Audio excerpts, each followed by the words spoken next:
Hi, welcome to the world of CMA.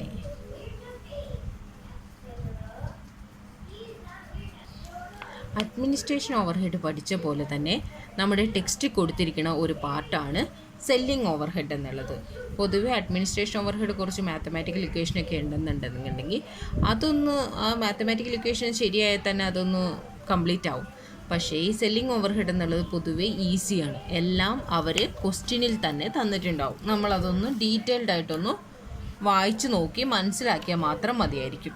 ഇപ്പോൾ illustration 18 എന്നുള്ളത് selling overhead വെച്ച് ചെയ്യാനുള്ള ഒരു പ്രോബ്ലമാണ്. നമുക്കതെങ്ങനെയെന്ന് നോക്കാം.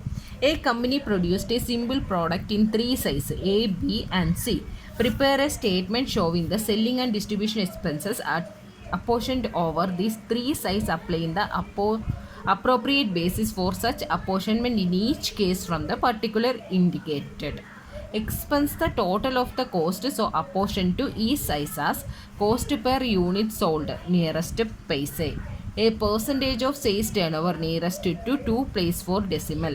The expenses എന്താണ്, ബേസിസ് ഓഫ് അപ്പോർച്ച്മെൻറ്റ് എന്താണ്, എമൗണ്ട് എന്താണെന്നുള്ളത് കൊടുത്തിട്ടുണ്ട് ഇവിടെ. സെയിൽസ് സാലറി എന്തിൻ്റെ ബേസിസിലാണ്? ഡയറക്റ്റ് ചാർജസിൻ്റെ ബേസിസിലാണ് അപ്പോർഷൻ ചെയ്യേണ്ടത്. സെയിൽസ് കമ്മീഷൻ സെയിൽസ് ടേൺ ഓവറിൻ്റെ ബേസിസിൽ, sales office expenses number of ഓർഡേഴ്സിൻ്റെ ബേസിൽ, അങ്ങനെ ഓരോന്നും എങ്ങനെയാണ് അപ്പോർഷൻ ചെയ്യേണ്ടത് എന്നുള്ളത് കൊടുത്തിട്ടുണ്ട്. ഇനി data available related to 3 sizes as follows, അതിനുള്ളതും കൊടുത്തിട്ടുണ്ട്. ഇവിടെ ബേസിസ് ഓഫ് അപ്പോർച്ച്മെൻറ്റ് കൊടുത്തില്ലേ, അത് ഏതൊക്കെ ടൈപ്പിലാണ്, സൈസ് എയ്ക്കും ബിക്കും സിക്കും എങ്ങനെയാണെന്നുള്ളതും അതിൻ്റെ ഡാറ്റാവും ഇവിടെ കൊടുത്തിട്ടുണ്ട്. അപ്പോൾ ഇതനുസരിച്ച് അപ്പോർഷൻ ചെയ്യുക, ആ ഒരു ജോലി മാത്രമേ നമുക്കുള്ളൂ. ഓക്കെ, നമുക്കതെങ്ങനെയാണ് ചെയ്യേണ്ടത്? അതിൽ എന്ത് ചെയ്യണം? കോസ്റ്റ് പെർ യൂണിറ്റ് സോൾഡ് കണ്ടുപിടിക്കണം. പെർസെൻറ്റേജ് ഓഫ് സെയിൽസ് ടേൺ ഓവറും കണ്ടുപിടിക്കണം ഇതിന് ശേഷം, അപ്പോർച്ച്മെൻറ്റിന് കഴിഞ്ഞതിന് ശേഷം. അപ്പോൾ നമുക്കതെങ്ങനെയാണ് സ്റ്റാർട്ട് ചെയ്യണമെന്നുള്ളത് നോക്കാം. അപ്പം ഞാനിവിടെ ഇങ്ങനെ എഴുതിയിട്ടുണ്ട്. എന്താണ് പർട്ടിക്കുലർസ്, ബേസിസ്, ടോട്ടൽ, ABC എന്നുള്ള അപ്പോർഷൻ ചെയ്യേണ്ടത് ഏതൊക്കെ ഇതാണെന്ന് എഴുതിയിട്ടുണ്ട്. അതിൻ്റെ ടോട്ടൽ എഴുതിയിട്ടുണ്ട്. ഇനി ബേസിസ്, ഏത് ബേസിസിലാണ് അത് അപ്പോർഷൻ ചെയ്യേണ്ടതെന്നുള്ളത് നമുക്ക് നോക്കാം. ഇപ്പോൾ ഫസ്റ്റ് സെയിൽസ് സാലറി ഏതാണ്? ഡയറക്റ്റ് ചാർജസിൻ്റെ ബേസിസ് എന്നാണ് പറഞ്ഞേക്കണേ.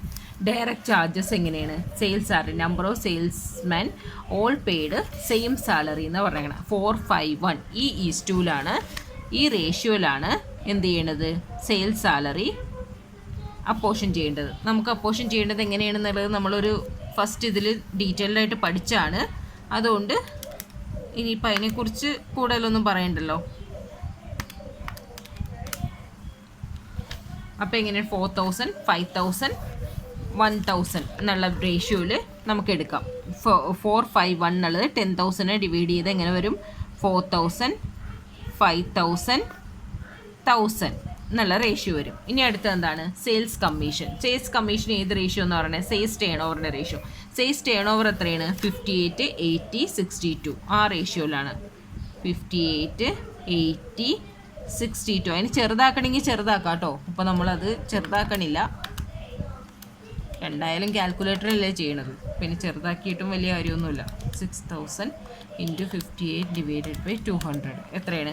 1740. ഓക്കെ, 1740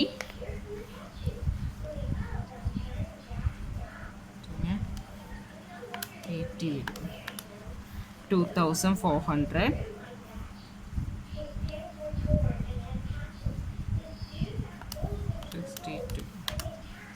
1860.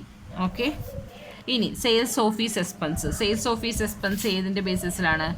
നമ്പർ ഓഫ് ഓർഡേഴ്സിൻ്റെ ബേസിസിൽ. നമ്പർ ഓഫ് ഓർഡേഴ്സ് എത്രയാണ്? 700, 800, 100 എന്നുള്ള ബേസിസിലാണ്. 7, 8, 1 ഈ ബേസിസിലാണ് എന്ത്? സെയിൽസ് ഓഫീസ് എക്സ്പെൻസ് ഡിവൈഡ് ചെയ്യേണ്ടത്. സെയിൽസ് ഓഫീസ് എക്സ്പെൻസ് എങ്ങനെയാണ്?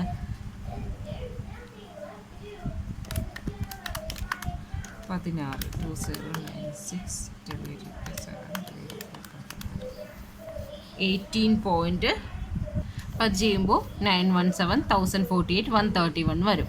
ഇനി അഡ്വർടൈസ്മെൻറ്റ് ജനറലിന് ഇവിടെ കൊടുത്താൽ സെയിൽസ് ടേൺ ഓവറിൻ്റെ റേഷ്യോ ആണ് 58, 80, 62 ഇതേ റേഷ്യോയിൽ 5000 ഡിവൈഡ് ചെയ്യണം. Okay,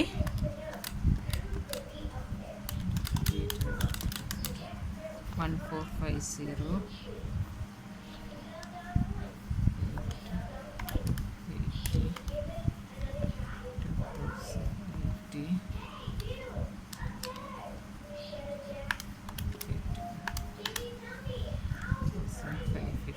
okay. ഇനി അടുത്ത അഡ്വർടൈസ്മെൻറ്റ് സ്പെസിഫിക് ഏതാണ്? ഡയറക്റ്റ് ചാർജസിൻ്റെ ബേസിസിൽ. ഡയറക്റ്റ് ചാർജസിനെ കുറിച്ചുള്ള എങ്ങനെയാണ് ഇതിൽ കൊടുത്തിരിക്കുന്നത്? ഡയറക്റ്റ് ചാർജസ് ഏത് ഇതിലാണ് കൊടുത്തിരിക്കുന്നത്? ഡയറക്റ്റ് ചാർജസ് സ്പെസിഫിക് അഡ്വർടൈസ്മെൻറ്റ് അല്ലേ, 3T 40 30 എന്നുള്ള റേഷ്യോയിൽ കൊടുത്തിട്ടുണ്ട്. അതായത് 3:4:3 എന്നുള്ള റേഷ്യോയിൽ എടുക്കാം. 3:4:3 റേഷ്യോ നോക്കുക. 3:4:3 എടുക്കാം.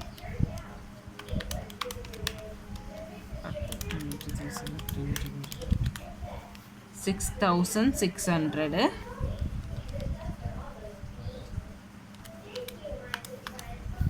8,800 6,600. ഓക്കെ. ഇനി പാക്കിംഗ് കൊടുത്തിരിക്കുന്നത് total volume cubic feet product sold.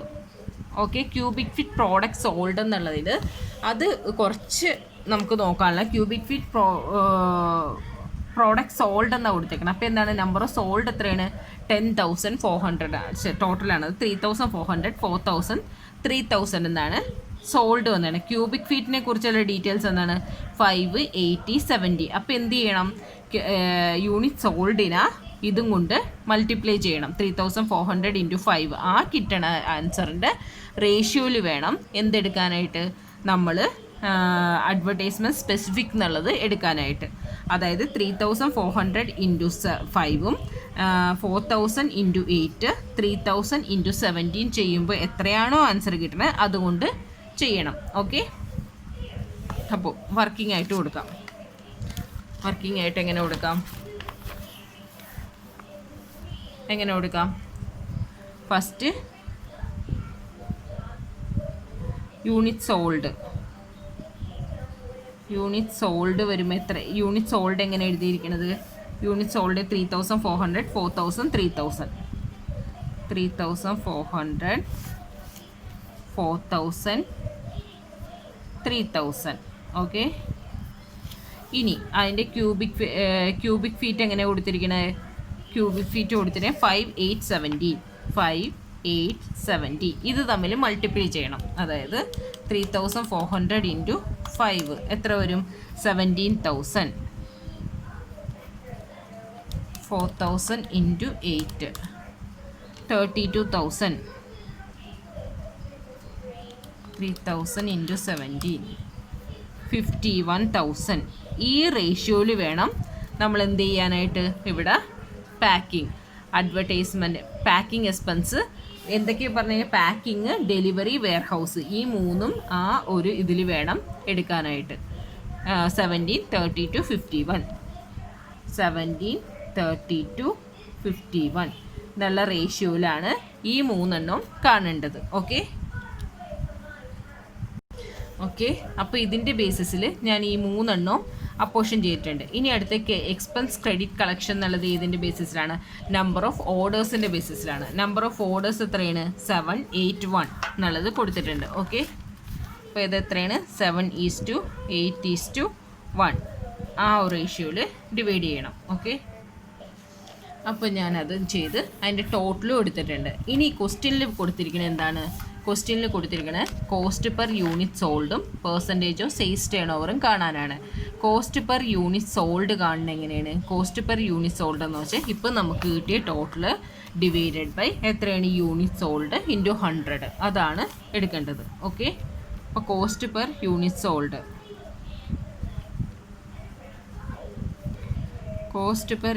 Sold എന്ന് പറഞ്ഞാൽ എത്രയാണ്? 16,000. എയ്ക്ക് എത്രയാണ് കിട്ടിയത്? എയ്ക്ക് BC. ഓക്കെ. എയ്ക്ക് എത്ര? 16,634 ഡിവൈഡഡ് ബൈ യൂണിറ്റ് സോൾഡ് എത്ര? 3,400 × 100 3,400 × 100. അതേപോലെ തന്നെ ബിക്കും എത്രയാണ്? 22,456 ഡിവൈഡഡ് ബൈ 4,000 × 100. സിക്ക് എത്രയാണ്? അതേപോലെ തന്നെ 15,302 ഡിവൈഡഡ് ബൈ 3000 ഇൻറ്റു 100. ഓക്കെ, ഇതാണ് ചെയ്യേണ്ടത്. അങ്ങനെയാണ് കോസ്റ്റ് ഓഫ് യൂണിറ്റ് സോൾഡ് കണ്ടുപിടിക്കേണ്ടത്. കോസ്റ്റ് ഓഫ് യൂണിറ്റ് സോൾഡ് ഇത് ചെയ്യുമ്പോൾ എത്ര കിട്ടും? 16,634 ഡിവൈഡഡ് ബൈ 3,400 ഇൻറ്റു 100 എത്ര കിട്ടും? 489. ഓക്കെ, 489 എന്ന് കിട്ടും. 489 into 100 634 divided by 3,400 into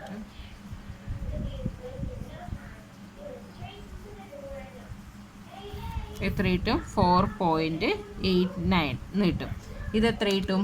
22456 divided by 4000 5.61. അടുത്തത് 15,302 ഡിവൈഡഡ് ബൈ 3000 5.10. അപ്പോൾ കോസ്റ്റ് ഓഫ് യൂണിറ്റ് സോൾഡ് കിട്ടി. അത് തന്നെയാണ് percentage of sales turnover. Percentage of sales turnover കണ്ടുപിടിക്കാനായിട്ട് എന്താ ചെയ്യേണ്ടത്?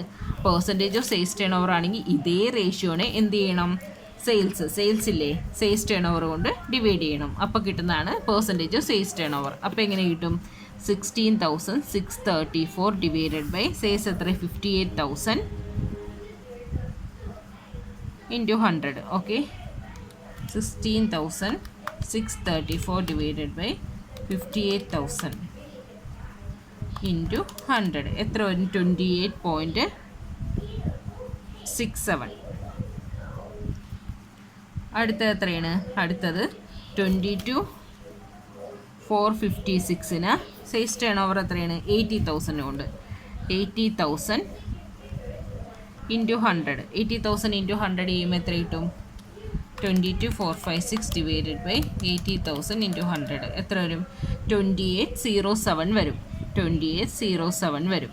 അടുത്ത എത്രയാണ്? അടുത്തത് 15,302 divided by 62,000 62,000 into 100 15,302 divided by 62,000 into 100 24.68 വരും. ഓക്കെ, ഇതാണ് എന്ത്? കോസ്റ്റ് പെർ യൂണിറ്റ് സോൾഡും പെർസെൻറ്റേജ് ഓഫ് സെയിൽസ് ടേൺ ഓവറും. ഓക്കെ, നമ്മൾ ഇത് കണ്ടുപിടിച്ച് കഴിഞ്ഞിട്ടാണെങ്കിൽ പെർസെൻറ്റേജ് യൂണിറ്റ് സോൾഡ് കൊണ്ട് ഡിവൈഡ് ചെയ്യുക. ഇതെന്താണ്? Percentage of sales turnover കൊണ്ട് ഡിവൈഡ് ചെയ്യുക. അത്രയേ ഉള്ളൂ. Selling expense, selling overhead വെച്ച് ഉള്ള പ്രോബ്ലം ചോദിച്ചാൽ എല്ലാ ഡീറ്റെയിൽസും അതിൽ തന്നിട്ടുണ്ടാവും. അത് തന്നെ നമ്മൾ എന്ത് ചെയ്യണം? അത് തന്നെ എടുത്ത് എഴുതുക. ക്വസ്റ്റ്യൻ ഒന്ന് ഡീറ്റെയിൽഡായിട്ട് വായിക്കുക. അത് മാത്രമേ ഇതിൽ ചെയ്യാനുള്ളൂ.